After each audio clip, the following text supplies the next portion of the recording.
trabalhos já finalizados, defendidos, e a sua continuidade em projetos novos, outros projetos novos, mas que já têm um corpus teórico aí consistente, né, e algumas linhas de análise interessantes. Eu acho que uma das coisas que percorre na minha leitura esses trabalhos é a questão, pensando na questão da biopolítica do Estado, enfim, das resistências, essa onipresença do Estado no sentido de estabelecer certos controles, né? Então, pensando na questão das substâncias, é interessante como cada vez mais existe um refinamento, né, do controle estatal em relação às substâncias lícitas e ilícitas, permitidas, não permitidas, e todas as dualidades aí que o Rogério trouxe, né? E como a definição disso, ela passa por um lado por questões, por exemplo, de pressão social, demandas, e do que é escopo do Estado ou não também, porque tem uma outra dimensão que é, por exemplo, esses movimentos de pressão para que o Estado banque determinados medicamentos que são extremamente caros, mas são a última geração e que vai salvar milhões de vidas e tal, sempre tem aquele argumento. E como a indústria farmacêutica acaba bancando ONGs que vão fazer movimentos reivindicatórios para que o Estado banque determinados medicamentos. Tem um artigo do João Biel, né, sobre isso, vocês conhecem, mas que é bem interessante, que ele vai falar dessa judicialização da questão dos medicamentos no Brasil. Mas sempre o Estado como esse balizador. E aí isso vai reaparecer tanto na questão territorial e de quem tem direito à cidade, que eu acho que está permeando o trabalho do Marco e da Ana também, que a grande questão da tua tese de doutorado é como construir a possibilidade de habitar a cidade depois de passar metade da vida, se não 2/3 da vida no manicômio. Né? Então, todo o projeto da reforma psiquiátrica, uma dimensão dele, tem a rede psicossocial e tal, mas tem uma outra dimensão que é o fechamento dos leitos psiquiátricos e trazer essas pessoas, né, para habitarem a vida social coletiva, enfim, e como construir uma vida a partir daí, que políticas urbanas, políticas de cidade que se tem para que isso seja possível, não foram acompanhadas de políticas de cidade. E a gente sabe que uma das grandes dificuldades é, por exemplo, no caso das residências terapêuticas, que seriam espaços substitutivos ao manicômio, né? As pessoas que não encontram a possibilidade de voltar para suas famílias, para suas cidades, conviverem em residências terapêuticas, uma das grandes dificuldades é que não há bairro que aceite uma residência terapêutica no seu bairro. A população não quer saber se aproximar dos outros, né?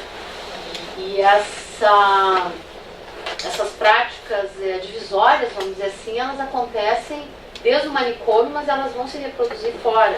Uma das coisas que saltou os olhos lá na Colônia Santana, e essa é uma informação que já tinha vindo para mim desde o começo lá do trabalho, é que a população do entorno não aceita que os loucos ou que os internos, quando morrem, né, sejam enterrados no mesmo cemitério, no mesmo espaço que as pessoas da população. Então aí vem toda uma ideia de contaminação, inclusive espiritual, porque o corpo do louco não pode estar enterrado, não pode ser enterrado do lado do corpo de alguém que não é louco, né? E isso se estende, bom, para a questão de como os movimentos de resistência ou os movimentos que ocupam o espaço da cidade de uma maneira não planejada, vamos dizer assim, não esquadrinhada, sejam movimentos sociais que hoje são absurdamente reprimidos na rua, mais do que na época da ditadura, eventualmente, assim, a gente tem visto coisas inacreditáveis no Rio, desde os movimentos de junho, né? Então essas ocupações inesperadas da cidade, e o crack, né? O pessoal que cria as zonas, as cracolândias, que não é só em São Paulo, tem em Brasília, tem vários outros lugares, e como os governos, enfim, o Estado reage a isso, não pensando formas de como transformar aquelas ocupações em algo habitável e vivível para aqueles sujeitos, mas justamente a política é de retirar aqueles sujeitos e fazer a sua política higienista tempo inteiro, né? Então isso é uma coisa a ser pensada muito, né, pela antropologia. E uma das coisas que essas políticas de internação compulsória, como o Alckmin fez, e agora o Dória quer, o próprio Alckmin é contra a política que o Dória quer implementar, que é uma política de internação muito mais pesada do que o próprio Alckmin tinha feito já anos anteriores, né? E como essas políticas são falidas, porque no caso do Alckmin ele fazia internação compulsória de 21 dias, terminava, a pessoa voltava para a rua sem mais, assim, né? Então, mostrando a falência das políticas de internação.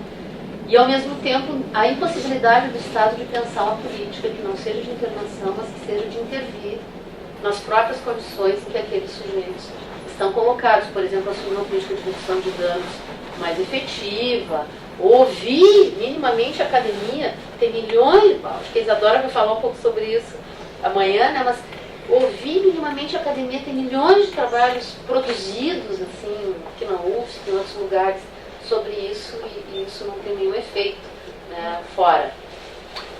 E por último, a questão da instituição, que é o território do Estado, o território que o Estado mais está ali acolhendo, entre aspas, porque eu acho que há aí também o desejo de encarceramento, né? Esse desejo de encarceramento, ele vem lá desde o início do século XX, que é a questão do manicômio, dos hospitais psiquiátricos, a questão dos leprosários, nas colônias de leprosos, que eu lembro do trabalho que foi dos trabalhos que foram apresentados lá na Harvard, de como havia uma controvérsia dentro dos estudiosos, dentro dos estudiosos e praticantes, né, das políticas de saneamento ligadas à lepra. Havia uma polêmica já naquele momento sobre se é contagioso ou não, se contamina ou não, como contamina, como se estabelece o contágio. Independente disso, nessa controvérsia, a política predominante foi a internação, né? Foi o confinamento, e isso está muito mais ligado a um desejo de encarceramento do que a qualquer outra coisa, né? Do que alguma coisa que a própria ciência tenha comprovado que seria melhor isolar, enfim. Então tem trabalhos super interessantes em relação a isso. E aí as instituições, de alguma maneira, elas trazem, né, as instituições de acolhimento, encarceramento, abrigamento, seja o que for, elas trazem um pouco essa ideia da onipresença do Estado, né? Elas têm rotina, elas provocam um processo de despersonalização já na entrada, né? Pode juntar aí o presídio também. E o que a gente tem visto é a falência recorrente dessas instituições, ou seja, dentro dos seus objetivos formais. Então aí também tu tem objetivos e princípios que estão na Carta Constitucional, que estão escritos em vários lugares, protocolos de saúde, enfim, mas que na prática da vida cotidiana dessas instituições, e tu vê a falência cotidiana das relações.